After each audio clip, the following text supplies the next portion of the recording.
granted in 1863, it was not until over 2 years later when Southern slaves learned about their freedom on June 19, 1865. Fast forward to today, we unfortunately continue to see the impact of slavery in many facets of everyday life for Black people. Juneteenth is a time to celebrate how far we've come, but also to discuss issues related to institutional racism and diversity as we grapple with topics such as police brutality, healthcare disparity, such as COVID-19, the wealth gap, and mental health, and how we can continue to change these dynamics. As such, it is so important for us at Cfberg to provide programming which highlights this content, which is so critical to moving us towards progress. Last night, our co-founders Sheena and Keith helped us kick off the dynamic discussions covering racial bias in AI and user research, financial freedom, setting goals, and evaluating progress. Tonight, we will turn our focus to social inequities in communities of color and the factors that contribute to them, with topics that include the wealth gap, mental health in communities of color, and access to community resources. We want to thank the 20 sponsoring firms, which are shown at the bottom of the screen below. And a big thank you to our Cfberg Events Committee for bringing this all together. Yasmin Laurent, YJ Laurent Consulting, Egwu Wangpa of Bank of America, Sean Neil Campbell of UBS, Anna Wilkes of Alliance Bernstein, Jonathan Edhart of Refinitiv, Bettina Dowdell of Goldman Sachs, Olulade Aduloju of Credit Suisse, our co-founders Sashala Lamone and Keith Jackson, and Taguza for the production and logistics. Our moderator for tonight is Harvey Butler, Global Head of Supplier Diversity at Barclays, and also a fellow colleague of mine. Thank you so much, and we hope that you enjoyed tonight's event.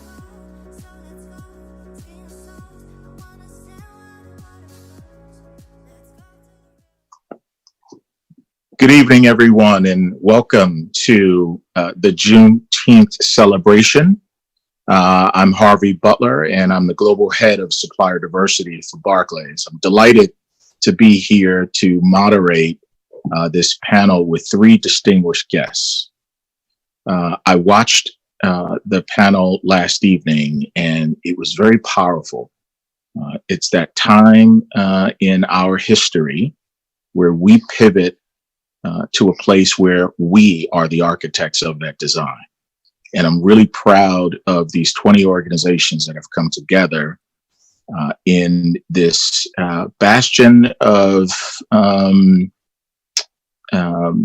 excellence and distinction called financial services, and of which we get to participate as African Americans. I have three distinguished guests with me today. James Seth Thompson is going to help us understand the issues around the wealth gap. Claire Green-Forde is going to give us some insights on mental health in the communities of color. And Sheena Wright is going to help us understand how we can access community resources. So let me start with James Seth Thompson. He is with Alliance Bernstein and head of Diverse Markets Strategy. Welcome, James. Please tell us a little bit about yourself. Great. Thanks, Harvey. First, I'd like to congratulate the cross-firm Black Employee Resource Group for hosting a series of events over time that will ultimately prove to be impactful efforts leading to our ability to strive and thrive as African Americans. I also want to publicly thank my colleague Anna Wilkes for being our Alliance Bernstein representative and the connective tissue to the cross-firm individuals. As you now know, my name is James Seth Thompson. I'm head of diverse market strategy at Alliance Bernstein. This is a division within our private wealth management business I started 2 years ago that intentionally seeks to bring the planning and investment management resources to multicultural investors seeking to change the trajectory of one's wealth impact and influence. So the most basic definition of the wealth gap is the difference between the median of one group of people versus another. That's it. Now, however, in the context of our discussion today, we're going to talk about the racial wealth gap, which is the difference between the median wealth of Black Americans and the median wealth of white Americans. This, of course, is extremely influenced by lifetime systemic inequity and racism. So to truly understand the impact of this phenomenon, it's important to know that we are talking about wealth and not income. Income is simply cash flow, right? It's the outcome of labor, interest on investments, proceeds from the sales of goods and services, things like that. Wealth is the sum of the value of your assets, including things like your home, your cars, your personal valuables, businesses, savings, and investments.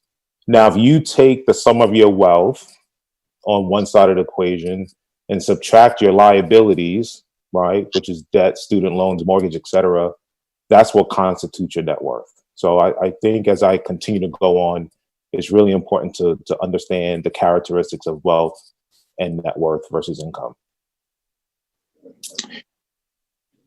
James, let me ask you. So that's a loaded question. It's not a long question, but it's a loaded question, because the things that have created the wealth gap over time needs a lot of solutions to address the wealth gap. So let me start with this. Think about your ability to build wealth and the things that have happened to us over time, right? Slavery. That's 100% asset to the plantation with 0% debt and liability, right? You have Jim Crow laws. You know, these are the legislative discriminatory policies that really disenfranchise Black people and removed our political and economic gains. So this literally disabled our ability to build wealth. If you think about the equation, 0% assets and 100% liability. And by the way, if we did rise above the fray back then of segregation and oppression, we were physically attacked and killed. You can simply reference the Green-Forde massacre in Tulsa, Oklahoma in 1921, right? Green-Forde was a neighborhood originally called Black Wall Street, where we found some of the wealthiest African Americans, where white mobs murdered the Black residents and burned the town down. And I'm going to continue a little bit on, Harvey, if I could. You know, there's this thing called redlining, right? These were the segregation efforts where the housing administration refused to insure mortgages in and around African American neighborhoods. On the contrary, the same administration were subsidizing builders who were mass producing large communities for white population, requiring that none of the homes could be eventually sold to African Americans. These practices still influence home ownership today and communities today. And this is extremely jacked up because the largest contributor to wealth for most people, and certainly for people of color, is the value of your home. So if you continue to scratch your head, right, and wonder why the wealth gap still exists, it's because these practices of the past are disguised within policies today. So I'm going to air quote these: economic policy, education policy, healthcare policy, workplace policy or lack thereof, and judicial policy. So the aggregate of any and all of these policies are infused with bias and racism that limits our opportunity to strive and thrive. In short, this is a system that has historically worked against us. It's limited our ability to participate in high growth opportunities and negatively impacting the livelihood, resulting in a disparity that's hard to recover from. So if you take into account institutional racism and systemic inequities that will continue to exist, right, and the people, the practices, and the policies continue to put pressure on our necks, it's up to us to fill the economic gap. It's up to us to build the gap between economic opportunities and economic outcomes. So our charge is to determine how we are going to fill the gap. Are we going to fill the gap with temporary mortar or initiatives that serves as a temporary fix or short-term confidence? Or are we willing to fill the gap with strategically designed bonding material that solidifies the mortar for longer term? So Harvey, I'd argue that it's the latter, right? To construct the connector that bridges the opportunity and outcome. So I'm going to share this and then we can jump into some more of the Q&A. Here are the things that I want to offer to those who are watching that I believe need to happen or the things we need to do. I call these the eights, the ATESs. Accumulate, advocate, allocate, activate, and adjudicate. All right. So when you think that along one more the time, lines, it's accumulate, advocate, allocate, activate, adjudicate. Those are my ATEs. Right. So when you think about accumulation, this is the process by which we as African Americans need to be very diligent in creating a plan to build your net worth. Why net worth and not wealth? Well, the higher your net worth, the lower the liability. I don't want people just to build wealth and not look at the liability and the debt side of things. This will enforce you to examine both sides of the equation, both assets and liabilities, and encourage you to put practices in place to accumulate assets. So that's accumulate. Advocate is to be mindful of the politicians and the policies that exist that are in play that will determine the likelihood of our economic success. Yes, a big part of that is to vote and to vote locally for the most ideal representative. I didn't say the best representative, the most ideal representative who is best aligned with your values. Allocate, leverage your resources, wealth and assets to invest in communities, businesses, education, investments, entrepreneurs, grassroots organizations, all of the above, to empower in the cycle of economic and community development. Activate is really important as well. This is where I ask people to reach back and pull others along, right? There's strength in numbers, and the more like-minded people who are part of the movement, the better. And the last part is adjudicate. We need to define the terms of our settlement and the path forward and judicially reward it. Some people call that reparations. that's amazing, sort of 5-part eights. I love that configuration of the A's and the eights, and giving some real definition and meaning behind it, so that it works as an ecosystem. Yes. So thank you for that. Mm-hmm. And I know your time is short. I believe you may not be with us for the entire panel. So when you do have to depart, hopefully we may have gotten 1 or 2 questions directed towards you before you leave. But if not, I believe we know how to get to you. So thank you for that. Mm-hmm. Claire Green-Forde, mental health in communities of color. Tell us a little bit more about what you do for the National Association of Social Workers as the executive director. Absolutely. And thank you so much. This is such an honor and privilege to be here with you guys. So hello. And I am Dr. Claire, or Dr. C. I usually go by either one of those. And I'm the executive director for the National Association of Social Workers New York City chapter. So I am a trained social worker. I'm a licensed clinical social worker in New York State. I have been a mental health practitioner for we'll round up to 15 years, and I have been an advocate my entire life. And so for me, the uniqueness of social work is that there's a blend of mental health, social justice, and advocacy. And that's who God made me from the time I came out of my mom's womb. And so I am embracing that fully.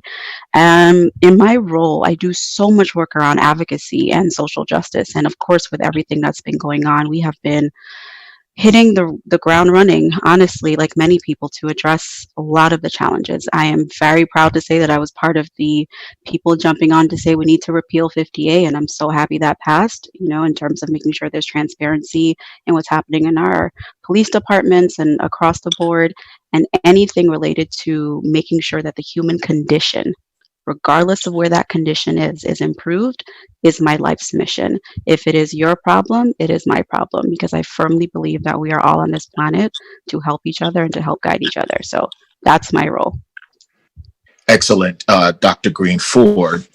So let me understand from you, what can we do as individuals to destigmatize getting help for your mental health amongst our personal and professional networks? Absolutely. I think this is a great question, and certainly a question I'm going to drill down even further to specifically talk about the Black community. Because when we're talking about mental health, access to resources, access to providers that look like you, that speak your languages, that understand the cultural needs that you have is a big issue that we see in our communities. And I think one of the things that we have to understand and accept is that it is okay to not be okay. We have so long taken on this concept that we must somehow be resilient, that we must somehow continue to fight through all of the adversities to the detriment of our own well-being. And we need to at first acknowledge that what is happening, what has been happening, is not okay. Access to mental health within our communities is it's such a complex thing, and James had mentioned it's multi-layered when he was speaking, and that's the word that's coming to my mind right now.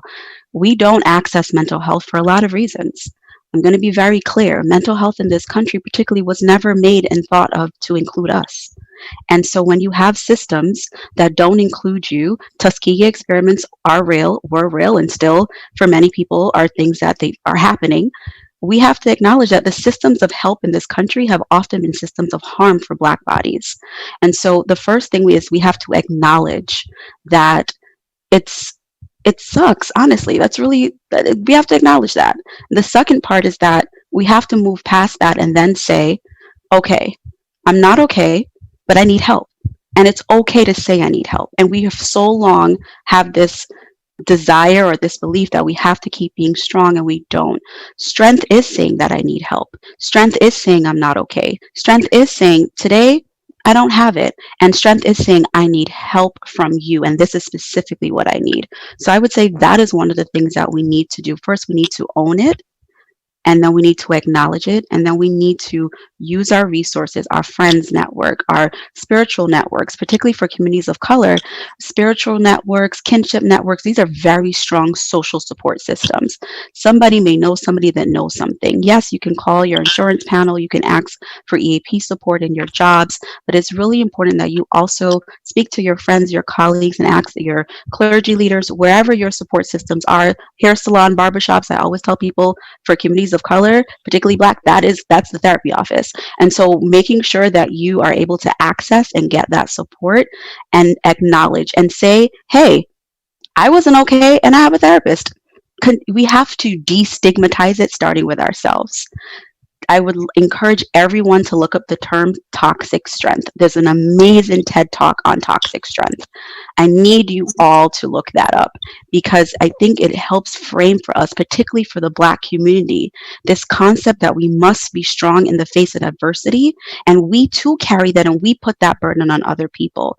I want for you to all accept your humanity and be graceful with yourselves enough to say, I'm not okay. And I think that's where it starts, because what has been happening in this country since 1619 and what is still happening is not okay. So, many corporations have EAP programs and other support programs, but it's not likely that, particularly and I'll speak for Black men, that, we're going to seek that out, because we come to work every day wanting everyone to believe that everything's fine and we're resilient. And we are tough and we're strong. And I'm sure that exists for our Black women as well. Folks aren't going to want to call EAP because they think that the employer is going to somehow find out the details of what they've, sort of extended themselves to get help for, right?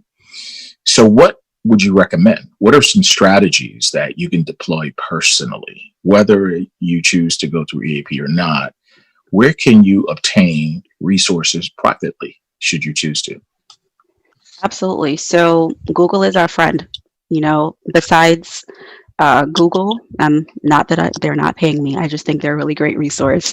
But Google is a really great resource for you to just say therapy for, young boys, therapy for women, therapy for whatever it is that you're looking for. And I would say start there. I would also say, though, that you are paying into this system for your health insurance, for EAP. Use that.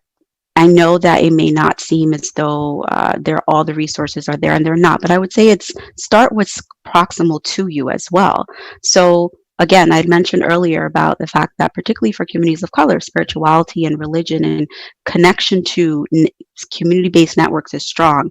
Utilize those networks. Many people get pastoral counseling or counseling through whatever clergy is available, whatever faith that they're believing in, and many clergy leaders are being trained in the last few years, particularly in addressing mental health needs. I would also say that if there are needs that go beyond those supports that you typically have, your friends, your family, it is imperative that you seek help from a professional, and there are lots of great resources. Therapy for Black Men, great resource. You can Google that. They come up. You can search based on your area, zip code, wherever it is that will help find providers for you. Therapy for Black Girls, it's where that started. Well, Dr. Joy started that in Atlanta, and it's been a great resource as well. And it's not only for Black women, it's not only for Black men, but those are two really great resources, I would say, that you can Google. But I also want to add in, so long we have not addressed our own mental health and wellness because we have thought that we can, and we have been told that we're not supposed to in our families. I'm from Barbados. I'm from a West Indian culture. You don't talk about it. And that's something that we see predominantly happen in many communities of color, particularly Black, because it was for survival. But what I am going to say to you is that we know that there's a direct correlation between experiences of racism and anxiety and depression. And anxiety and depression, unfortunately, are a package deal. They're cousins. They always come together. We know that that then impacts your mental health and well-being. It impacts your physical health. And some of those things that impact us the most, high blood pressure, diabetes, we see a strong correlation between those physiological symptoms connected to the psychological distress we're in because of experiences of racism or isms within our world and within our workspace. So I need us to understand that our reproductive health is impacted. Infant mortality rates in this country for Black babies, horrific. For Black women, 3 times more likely than white counterparts to die in childbirth. Now, the highest group of women that we're seeing dying are women who are highly educated, Black women who are highly educated. Maternal depression is passed on. Genetically, we're seeing changes genetically because of the stress that we're in. So when we refuse to talk about it, I want you to understand that we carry this in our bodies. The book called The Body Keeps Score. It does. And our bodies, our genetic coding is being passed on to generations. That's why we have high blood pressure more than other people, and diabetes, and schizophrenia, and all of these other issues because of we're not addressing it. So I'm encouraging you, please, please, please talk to someone, and talk to someone who's a professional, and keep asking for help, please. That is very insightful, and we expect that you will be writing a book at some point as well. If you are already not published, we expect that you will be. I received that in Jesus' name. Absolutely. So before we go to Sheena Wright, I want to pivot back to James. We had a question come in. We come from firms that typically throw money at the problems and then stop there. How do you recommend we fuel our business leaders to get more focused on the policy side?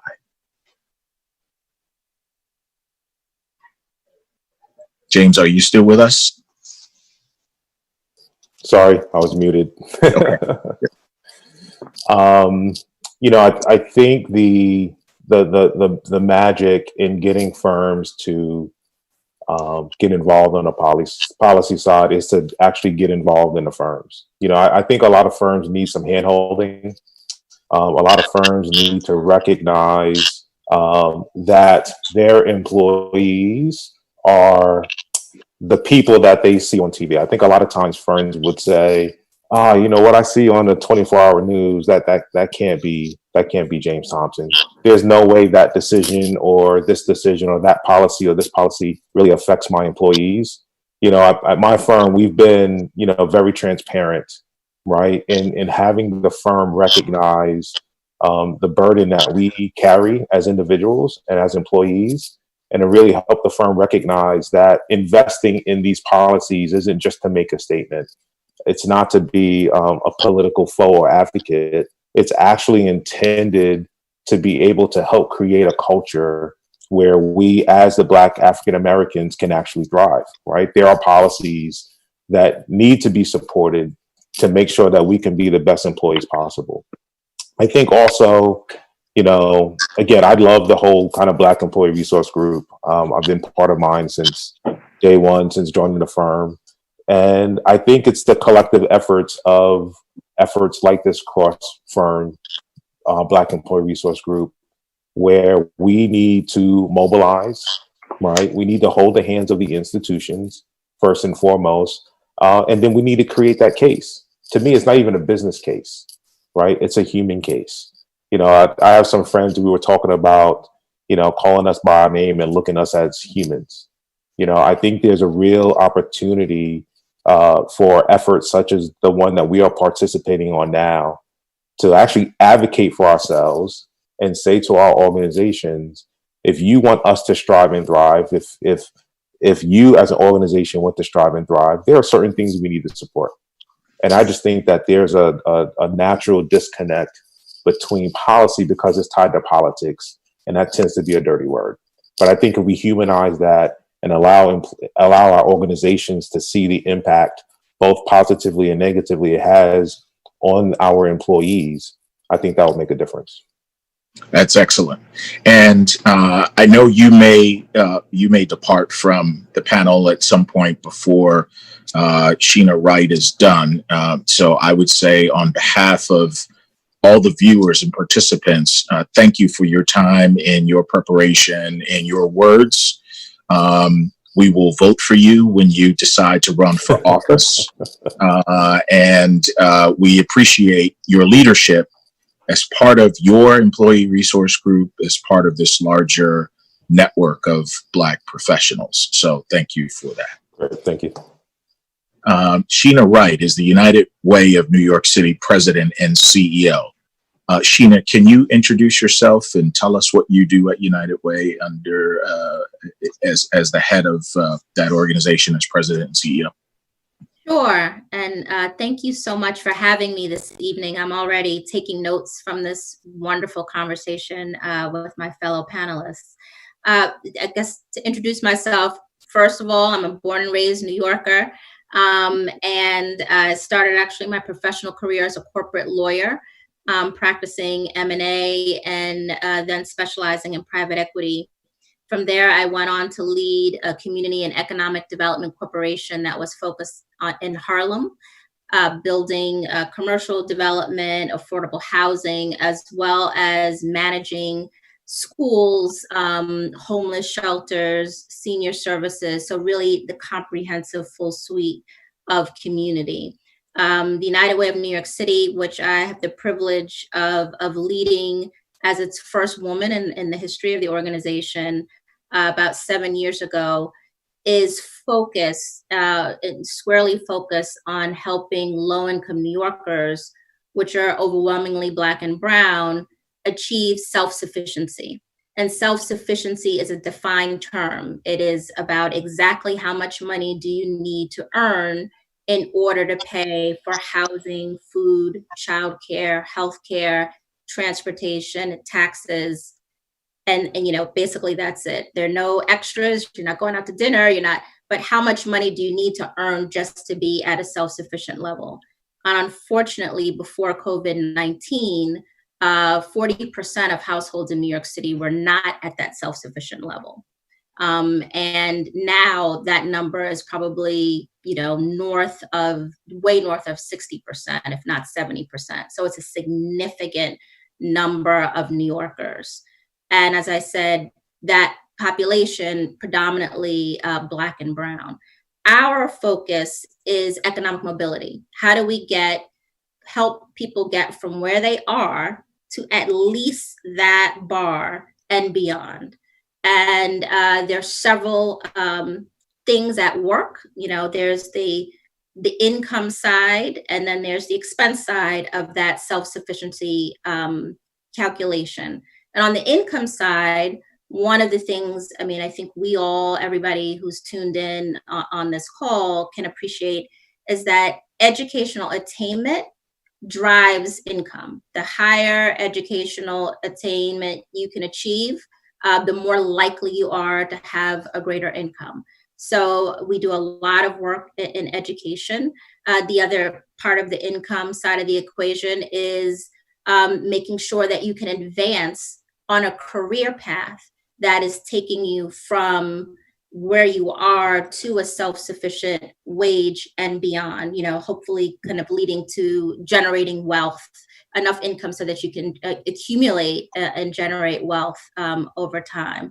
So we also do a work with workforce development and other programs. And then we also try to help manage the expense side. So how do we have access to emergency food? That's a big expense for people. How do we help people access other benefits and income supports? If you're working in a job, but you don't have enough to make ends meet, a Section 8 voucher or other income supports benefits will help you fill those gaps. I mean, there are a lot of working poor people in this city, and that's our job. And the way we do it and how we do it is, I think, what makes us a little bit unique. We sit at the intersection of the corporate sector. We have 103 corporate partners. We were actually born out of the corporate sector. It was before there was corporate social responsibility. The companies actually came together to create community chests like United Way. So we have all the corporate partners. We work with 600 community-based organizations all over the city, providing an array of supports and interventions and opportunities.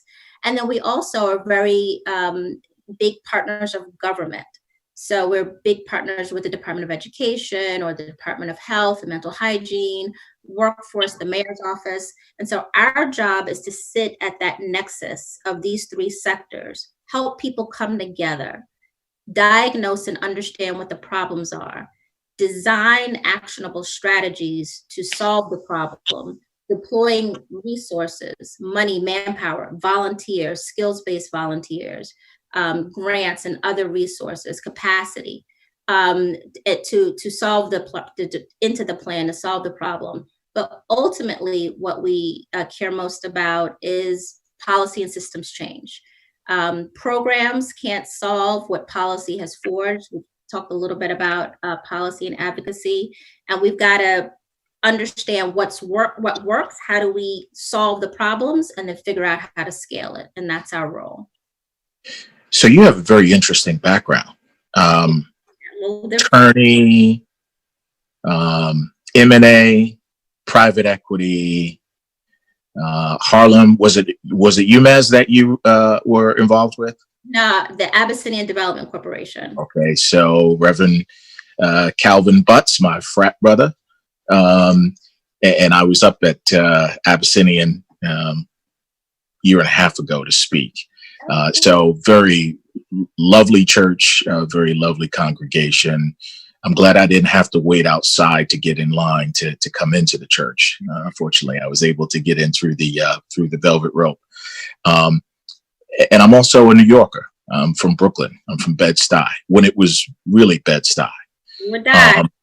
Right. So my question to you, right? You have all this wonderful corporate experience working with money managers, etc.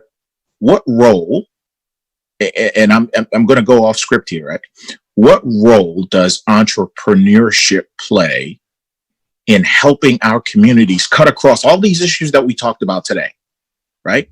This whole wealth creation opportunity, this whole ability to create something from nothing, yes, to think in the abstract and create something out of nothing. The powerful motivation of creating a disruptive product or solution that people want to buy, whether it's a software platform or a gaming platform, or it's some, when I was a kid growing up in Brooklyn, I'd make ices at night and sell them by day for 25 cents, right? Being able to be innovative, and entrepreneurship does a lot for the psyche. It does a lot for the community. As you generate the profits, you can reinvest it back into the community. You're creating jobs, et cetera, et cetera. You're in this position, right? How do you bring all that together, right? Because I know you've either done it or you're planning to do it, right? So give us a glimpse of how that all comes together. I think that's such an important point, particularly in this moment, right? As Black and Brown people really, as you said, owning our destiny and crafting our future through the lens of entrepreneurialism. And we often are focused on employment and not owning and building and developing, our own destinies. So I think, and just to the end of like, what are we doing about this? A couple of critical things. One, we are actually in the process of launching an effort and initiative around Black-owned businesses in New York City. Black people represent 22% of New Yorkers. We only own 2% of the businesses in the city. The onslaught of COVID-19 really, for us as a Black community, is a potentially an extinction level event. And so unless there is a very targeted focus specifically on, it's not just access to capital, it's access to capital for Black-owned businesses, it's access to technical assistance and capacity building and resources and networking and mentorship, and really creating this ecosystem, like we had in Tulsa and communities like that. It's critical. So we have launched an effort. I mean, there's a lot of efforts focused on small business or MWBE. Black-owned businesses get completely lost in that. And so, that's one thing. It's about focus. And so it's going to take us collectively as a community to patronize those businesses. And also in the midst of all this challenge, there's opportunity. There are growth industries, digital businesses are growing. There are other things, cleaning businesses, right? And how are we cultivating and supporting ourselves and one another to launch those businesses to take advantage of those current opportunities? The second thing I think that's critically important is what we're teaching in school. Our education system is certainly not designed for us to have good outcomes and good opportunities. And I often think about the education system in apartheid South Africa, where they said, we want to give you just enough education so you can be like on the factory line. But and there's that famous Thomas Jefferson quote that in setting up the public education system in this country was that there's education for the people who we want to rule and be innovators and entrepreneurs, and then there's the education for the people who we want to be the workers. So how we start infusing more critical thinking opportunities, more opportunities for like those businesses that young people can run and into the school design is something that's critically important. So part of our education work is it's career and civic readiness, as well as entrepreneurialism, and how we're able to tap into our corporate partners to help create those experiences and opportunities. Yeah, that's excellent. So James, I'm going to come back to you. I think you're still with us. So just building on that and connected tangentially to that, what opportunities exist in this newfound invigoration for acknowledgement and changing for the better for Black people? Yeah, so that's a really important question, and I'm glad she just kind of talked through the challenges about Black ownership of businesses. Right, I'm going to share a couple stats first. I wrote these down so I don't get them wrong. I'm going to piss a lot of people off by saying these, but I'm doing it for a reason. Right, when you think about income inequality, America's top 10% now average more than 9 times as much as the bottom 90%. The richest top 0.1% takes in 196 times as much as the bottom 90%. So that's the income side, right? The wealth side. Amazon founder Jeff Bezos, Microsoft founder Bill Gates, and investor Warren Buffett have as much wealth as the bottom half of all Americans, right? Like, that's absolutely staggering. 3 men, bottom 50, that's horrific, right? So here's what I'm seeing and feeling today based on kind of the opportunities and this newfound invigoration. There's just a lot of activism going on right now, right? You know, I think, I always talk about this idea that activism takes shapes in many forms, right? You can picket, you can march, you can refuse to do certain things, you can refuse not to do certain things. So here's what I want people to think about: divesting, right? You can make an impact by not investing in certain things, not investing in certain companies and organizations, right? You can be very intentional in how you PhD. So I'm stealing a term from my friend Sean Rochester, who wrote the book, The Black Tax, The Cost of Being Black in America. Yes, that's a shameless plug. Everyone should get it. PhD stands for Purchase Hire and Deposit Black. So when we talk about how to create this ecosystem, it's literally an intentional mind shift that allows you to redetermine how you're going to invest your wealth. Who are you going to purchase with, right? Are you going to buy your car from the dealership in Bed-Stuy that's not owned by a guy that looks like you and I, Harvey? Or are you willing to drive 50 miles to get that same car, but just patronize a Black-owned dealership? Who you hire matters, right? The biggest, most general word in the world is diversity. Most of the world is non-white male. So that means most of the world is diverse, if you just take the basic definition of diversity, right? The intentionality comes into when you funnel down into the realm of diversity, we are talking about hiring African Americans, right? Now, you're familiar with the supply diversity space. The best way to do these two things that has the most impact is to allow organizations and allow companies to refine their procurement process. You and I, Harvey, we can take whatever money we have and we can make sure that we are spending it in a way that's benefiting, doctors, lawyers, vendors that look like us. But organizations through their procurement, companies through their procurement spend exponentially more, right, in hiring services and vendors.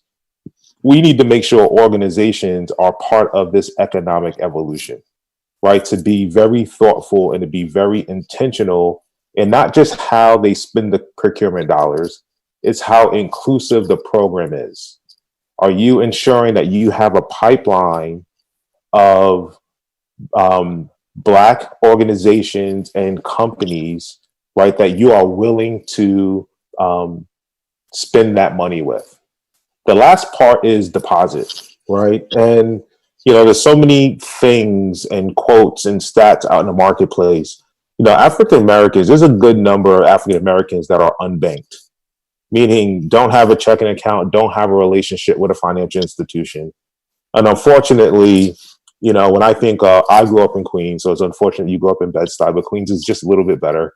If I think about the areas where I grew up or hung out, I saw more check cashing places than I saw banks, right?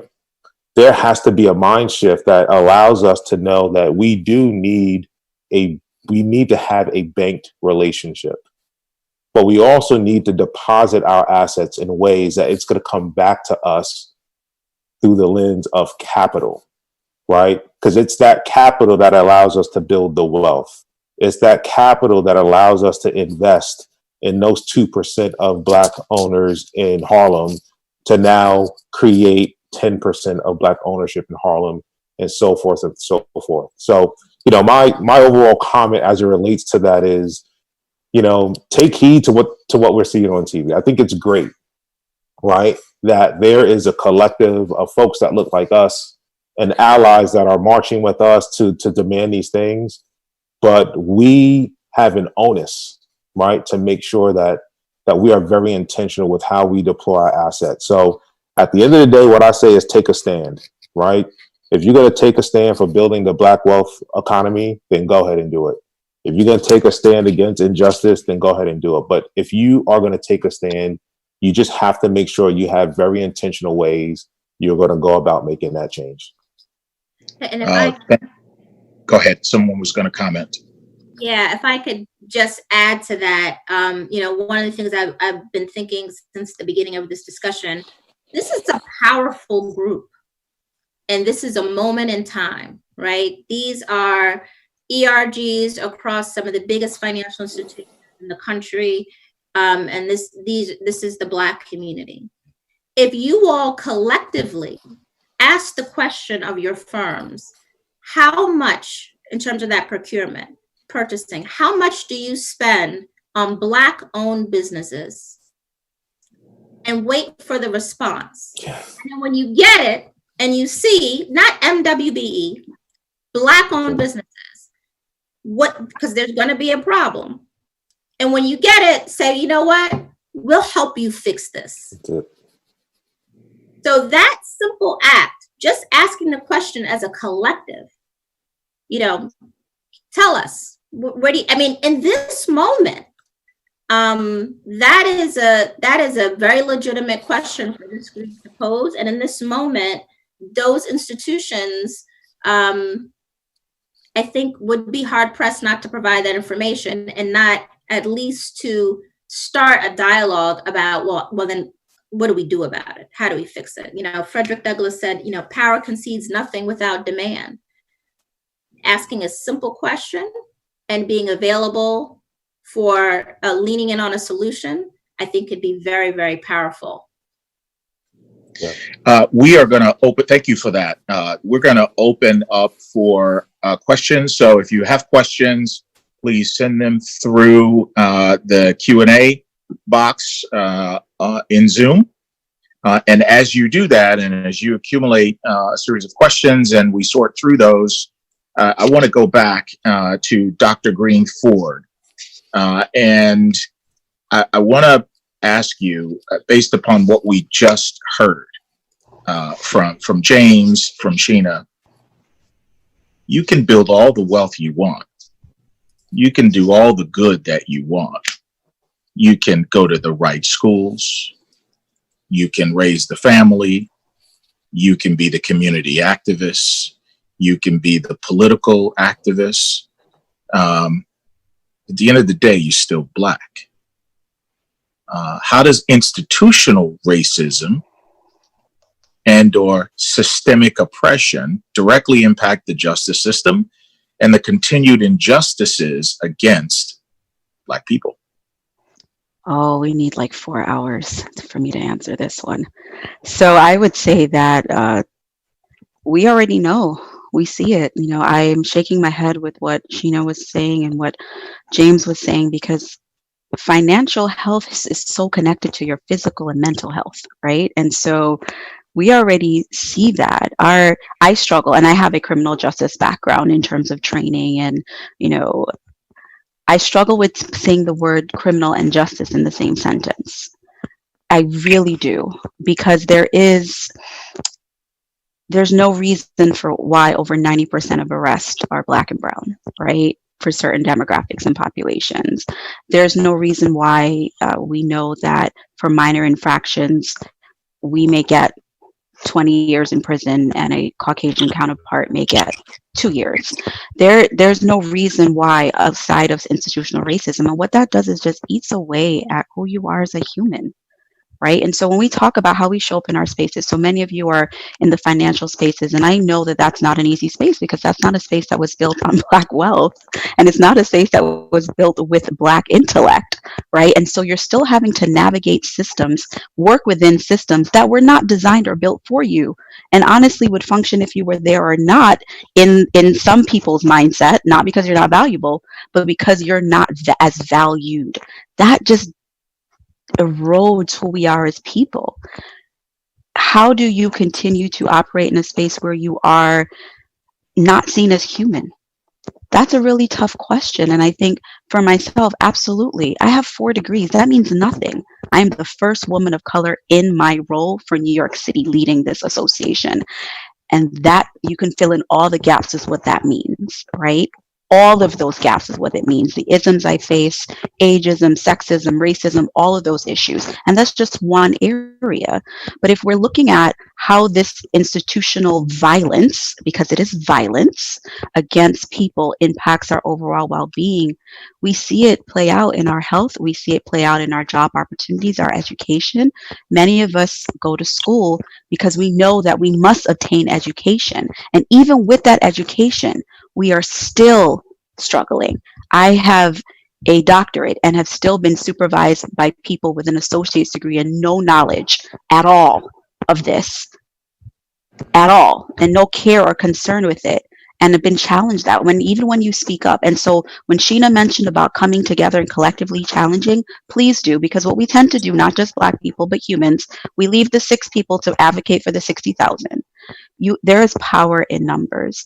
And so we know that as Black people, if the Black tax includes, anything you ask is going to be seen as aggressive. You're being insubordinate. You're not being a team player. That means you might get passed up for the promotion. All of those things, which of course go back into the cycle of financial violence, goes back into the cycle of health, all of those things. Collectively, there's power. It's easy to ignore 1 or 2 people. It's really hard to ignore like 200. And so I think coming together and sharing that, and when the pressure comes, as it will, and we know it will, don't back down. You are stronger together. You're stronger as links. You're brilliant minds, like literally brilliant minds. I'm so privileged to be able to do this, but I want you to also recognize your power, because for so long we have internalized oppression and we perpetuate oppression against ourselves and against others. And that is the burden of systemic racism and white supremacy and all of those areas. But it doesn't mean that we have to continue.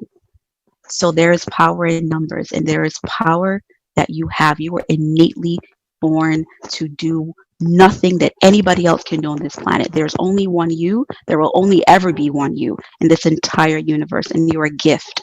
When you see yourself as a gift to the world and to others, you know that you have so much power. And we've been told we don't, because of the knowledge that when we come together, what happens? That's why Black Wall Street was burned down. That's exactly why. And thank you for that, because that's a great pivot to the next question. This is the 99th anniversary of the Tulsa Race Massacre, in which a white mob burned to the ground 35 street blocks and murdered roughly 300 Black residents of what was an affluent Black neighborhood, affectionately known as Black Wall Street. We've been rebuilding virtually the Black Wall Street ever since that time. The entrepreneurial spirit never left us. Even during slavery, we had the entrepreneurial spirit. We created things during the slavery period that would go on to become popular devices used for ironing. So the ironing board, the cotton gin, a number of different things in which the owners of the slaves possessed the patents. So to the panelists, whoever would like to jump in, how do we create more of those businesses? And there was a substantive add-on to that. How do you know a business is a Black-owned business?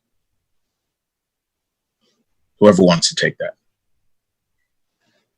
Well, to the second point, you can be certified as a minority women business enterprise, MWBE. And in order to do that, you have to demonstrate the racial, ethnic composition of the ownership. And there's certain percentages that have to be met. So whether it's the city or the state, there are processes to be certified as a minority women or minority or woman-owned business. And then you define, well, which ethnic or racial group are you a part of? So I think what's happening now is that there's a real kind of rush to kind of curate some lists, because there isn't a comprehensive list of Black-owned businesses, or Latinx-owned businesses, et cetera. And, you know, when we have those lists, you know, we can better, you know, certainly navigate what was talked about before, just in terms of where we're going to put our dollars. I think that the first part, you know, we have, you know, when I think about, and I love the juxtaposition of Dr. Green-Forde and you know, the other part of the conversation, because while we are trying to figure out, okay, like where do we enter? How do we take advantage of the current opportunity? How do we fix, you know, centuries of wrong? We are still also healing. We have to heal. We are, you know, post-traumatic stress doesn't describe it. It's like current traumatic stress, right? Every other day, another Black person is killed, and we feel that. You know, we are feeling Tulsa even today. We're feeling that, and and so we're like exhausted emotionally. Rationally, we know we've got to be strategic and figure something out. And also, you know, we are kind of impassioned and emboldened to advocate and activate. And the whole thing is, it's a lot. It's a lot. And I think acknowledging that and saying that, and like, how do we take a breath? And I think individually and personally, there are things that we can and should do. So you know, it's interesting. Just personally, I started 2020. I had a big birthday this year. I turned 50. I'm very excited about it. I think it's fabulous. And you look 30. Well, thank you. And I started thinking about, you know, I like you said, I went to school, did well, have these good jobs, etc. But what if I explored a passion or a desire that was more entrepreneurial? What would that look like? And the terms ujima ujama, those Kwanzaa principles, collective work and responsibility, cooperative economics, kind of like stuck in my head. So I decided that I was going to do something, you know, on the side. I'm going to figure out some enterprise that I want to pursue. And I, you know, and I think for any of us, if there, you know, that kind of creativity, those types of things that you're thinking about, feed that too, because that helps in the healing. And it also helps our community in terms of all of the things that you talked about, Harvey, in terms of what entrepreneurialism does for us as a community and a people. Because there's so much, as Dr. Green-Forde said, there's so much talent and creativity and just amazement in us. We should not feel confined to one thing. We can do many things, but let's do it in ways that are additive and affirming and healing. Well, this has been a privilege to have the three of you join me as panelists today. I really want to thank you for your well thought out observations and comments. And before I turn it over to Yasmin, since I have this audience of beautiful Black people, and I know y'all are all beautiful, even though I can't see all of y'all. I know you're beautiful. And the beautiful rainbow of allies that we have that's joining us as well. I'm going to leave you with this story. This is, to me, one of the things that's most important to me in doing what I do in supplier diversity. And I'm a board member of the National Minority Supplier Development Council, so I would encourage all of you who are interested in knowing more about minority business development in the corporate supply chains, go to N like Nancy, M like Mary, S like Sam, DC.org, nmsdc.org. And I'm happy to make sure you all get that information afterwards. It's a database of ethnic minority businesses, African American, Native American, Hispanic, Asian, that are prepared and are certified to do business with large corporations. And we do business with a number of businesses, including Black businesses. But here's what I want to leave you with. It was the mid 1800s, husband and wife, slave couple, were in Kentucky with their unborn child, did not want that child to be born into slavery. And so they escaped through the Underground Railroad to go to Canada. There they gave birth to a young lad that they would name Elijah McCoy. He would become of age and come back to the United States in the late 1800s after Juneteenth. At 18 years old, he comes back and wants to go to universities. There was not the plethora of HBCUs for him to choose from. He was attempting to go to one of the white universities in the United States, and of course, he was denied. So he makes his way to Edinburgh, Scotland, where he becomes an apprentice. They welcomed him there. He becomes this licensed mechanical engineer, and he comes back to the United States yet again with the intention of becoming a railroad engineer. It's the turn of the century, early 1900s. It's the Industrial Revolution. One of the hottest jobs smoking was that of a railroad engineer. So Elijah McCoy applies for the job, and they tell him that he cannot apply for that job because it's too highly skilled of a job for a black man, despite the fact that he was a mechanical engineer. And so they tell him that we'll allow you to be a fireman greaser. The role of the fireman greaser was to work inside of the hot locomotive engine room and to occasionally stop the locomotive to either grease the gears to prevent a fire from erupting from the friction that would build up in the gears. Or if you had not stopped the locomotive in time and a fire erupted, you'd have to stop the locomotive to put out the fire. So you were either a fireman or you were a greaser. And hopefully you were more of a greaser than you were a fireman if you were really good at what you did. So Elijah McCoy, of course, took the job. And over some time, he studied the patterns of the engine and the gears and the friction, and his mechanical engineering license and, doctor, your 4 degrees. He had what it took to solve problems. He took that innate talent that he was born with, the apprenticeship and knowledge that he acquired, and he applied it in such a way that he invented the automatic lubricating device, a tin cup that held oil that would tip while the locomotive was in motion, so that you'd never have to stop the locomotive from point A to point B. The industry saw exponential gains in productivity. The volume of goods that could go from the south to the north, from raw materials to finished goods, and then from finished goods out to retail distribution channels, just exponentially increased, just because you never had to stop the locomotive. So now you've got items that are traveling in days instead of weeks and months. Huge. So of course he attracts lots of competitors who want to compete against him. Blacks can now get patents. It's the early 1900s. Blacks can actually get patents. So he gets a patent and he files it with the US Patent and Trademark Office. His competitors would knock off his invention, backwards engineer his design, come out with competitive product.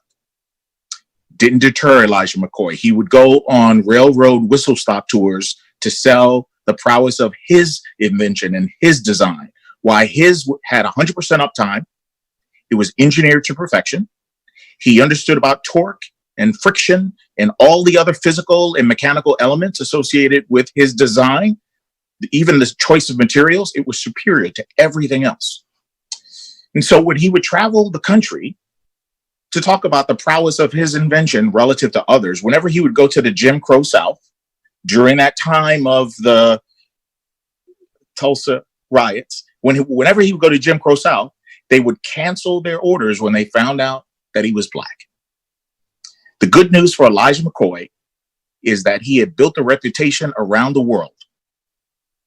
Everyone knew his product and recognized it for the quality of its design. His devices were on all the steamships on the Atlantic.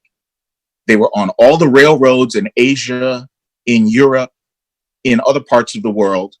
And they would ask for his device by name. They would say, we'll only buy this locomotive or this steamship if it has the real McCoy in it. And that's where the term comes from. You all are the real McCoy. There are people around this world who are left out, who are left behind just because they're different. And they're Black and they're brown, and they come from poverty, and they come from different places that other people would look down upon.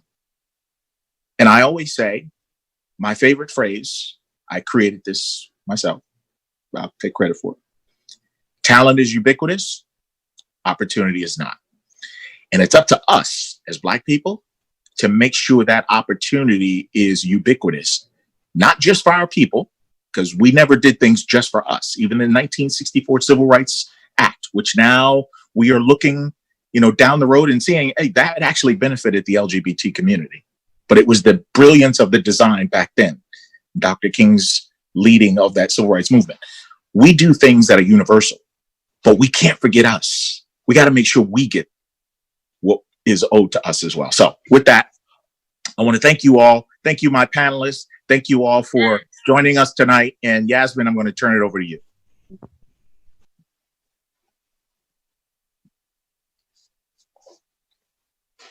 Yasmin, you with us? Yep, I am just muted again. Thank you, Harvey. Thank you all once again for being with us for day 2 of what has been a very powerful discussion, just in general in celebration of Juneteenth. I'd love to take the moment to thank all of our sponsoring firms, as well as all our panelists today, Dr. Claire, Sheena, and James, as well as our panelists yesterday, Benin, Inga, and Megan. As we move forward as a society and all, I would just like to close off with a few thoughts as well as a call to action. Throughout U.S. history, we've seen the constant seamless stripping away of rights, resources, and lives in Black community through laws, systemic oppression, and institutionalized practices. Due to a long history of labor market segregation, many Black people are forced into lower paying and lower equality jobs. Because of mortgage market discrimination, they are significantly less likely to be homeowners. And with the increasing wealth gap, Black Americans are far less likely to have access to any form of accumulated wealth. But yet we are expected to talk about, or we're expected not to talk about, or show our exhaustion, our fear, or strength so that everyone else feels comfortable. We are expected to leave the centuries of trauma at the door when we enter into our workplaces. We are living in the direct reflection of a post-emancipation classism in which affluent whites were at the top, followed by working class white people. Then you had everyone else, and then Black people at the bottom. And until we are ready to call it out for what it is, get uncomfortable, and do some internal reflection on the roles we are playing in this current system, then we will continue this detrimental cycle. So as we close out these 2 days, I want to just in general have a call to action to everyone to think through what we've discussed and how we can move forward to shift from discussion to action. My first point would be, remember that allyship is a verb. It's not an action. It is the actions that you take. You don't self-designate. It's not about you. It's about supporting the other people, the other marginalized groups that need help. It is about uplifting them. It's about creating the space for them to guide the process forward. Continue utilizing ERGs to enable decisions on diverse populations within your organization. However, it's important that you actually listen to their recommendations, and it's important that they are not the ones forced into actually driving the work done. It should be an executive leadership initiative. However, you're utilizing VRGs to help drive the work forward. Continue to invest and recruit in HBCUs and non-traditional avenues to bring in diverse pipelines. There are many other avenues besides that, Ivy Leagues and any other ways, utilize URGs, utilize other networks in itself. But there are multiple ways you can bring in a diverse pipeline. There are people out there. It's just a matter of how you actively bring them in. And finally, I would say sponsorship. Sponsor Black and Brown people. Advocate for them when they're not in the room and help them get a seat at the table so that they can bring others up behind them. So with that, I will close this wonderful 2 days. And If you have any questions, any comments, any concerns, and want to find out more about the Cfberg, you can message us at crossfirmsberg@gmail.com. And I once again thank you all for joining us in this 2-day wonderful journey. Thank you all. Have a good evening. Thank